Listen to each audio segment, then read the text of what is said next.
There's a Chinese proverb that goes, "Be not afraid of growing slowly, be afraid only of standing still." There's a couple of things to take away from that.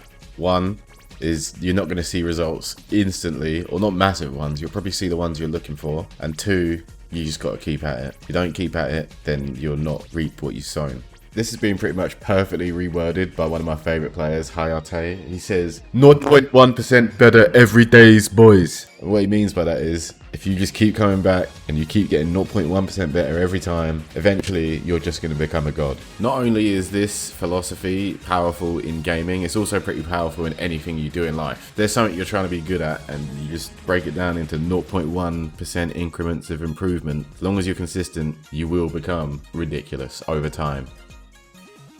So this leads to the next question within this context is, how do you apply this philosophy within fighting games, Mortal Kombat, or something along those lines? First thing I'm going to say is take something away from every match you play. So it's only going to be between 1 and 3 things, I'd say. So using Irish Mantis and myself as an example here, in Season 3, Week 4, he beat me in the Grand Finals. So after looking back on this match, I remember thinking I was getting clapped by the overhead from Johnny Cage, I was being too YOLO with a bull roll, and I was missing too many confirms with back 1-2. When you combine all of those things, this is what happens to you. Firm, Irish Mantis, 1-2, 1-2, into the top punch, Irish Mantis is going to take Foxy Grandpa and win Week 4 of the EU ESL. Fast forward to Week 5, Season 3 of ESL in Europe. I play Irish Mantis again, same matchup, different strategy. This time I'm choosing to die to the down 4. For every overhead he hits me with, that's worth 13 or so down 4s. So I'm taking the longest possible route to die here.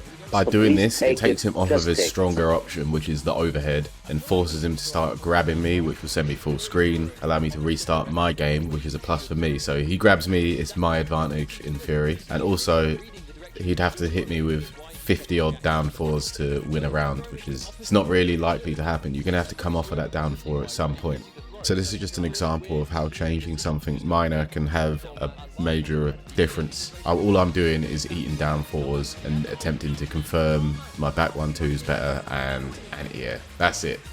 Another simple way to improve your game is learn to harness the power of doing nothing. You know when you're playing a Telltale Walking Dead game or The Wolf Among Us, something like that, and they tell you silence is an option. That same option exists in fighting games.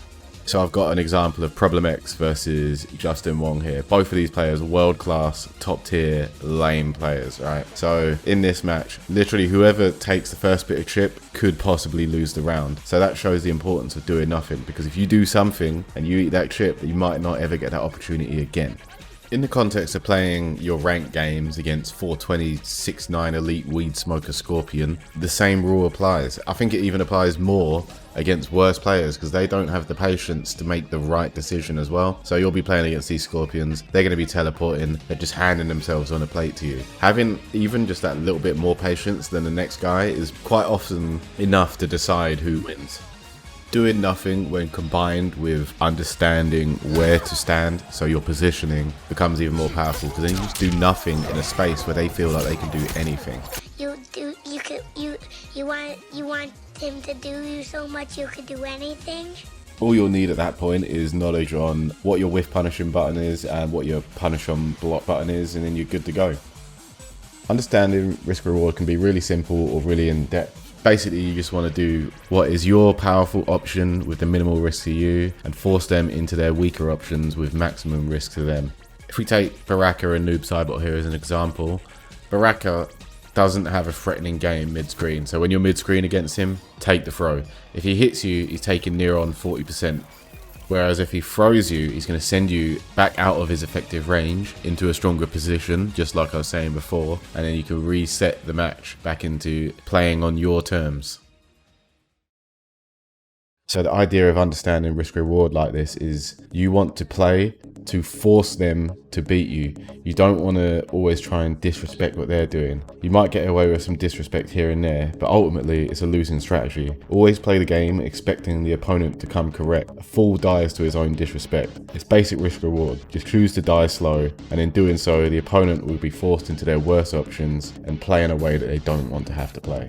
Risk reward can also be determined at the character selection screen just based off of the matchup you're playing. So in Injustice Pro Series, for example, I was playing against Alot, who's the best Catwoman, and I was playing Deadshot. That's just a nightmare matchup for Deadshot. So to sway the risk reward in my favor, I learned Batman. And then, as King Leonidas says, give them nothing, but take from them everything. and that's how that matchup goes in Batman's favor. So there's multiple layers you can think of risk reward, and this is just another one of them.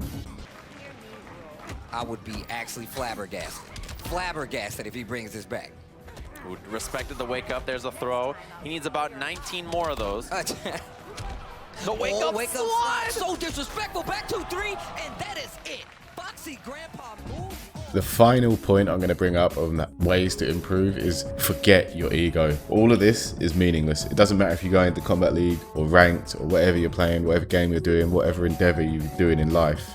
Don't fixate on the outcome. Online is meaningless. You'll forget the match soon enough. It's not going to have any effect on yours or anybody else's life. Less ego opens up more room for progression. You're not perfect. Nobody is. So that means that you can always improve. Look at it that way. I do that. People ask me, oh, why are you playing this guy or that guy? And I'm like, there's something I can learn from any player. As long as you're willing to keep your viewpoint that way, you can learn something from any player. You can improve something against any player.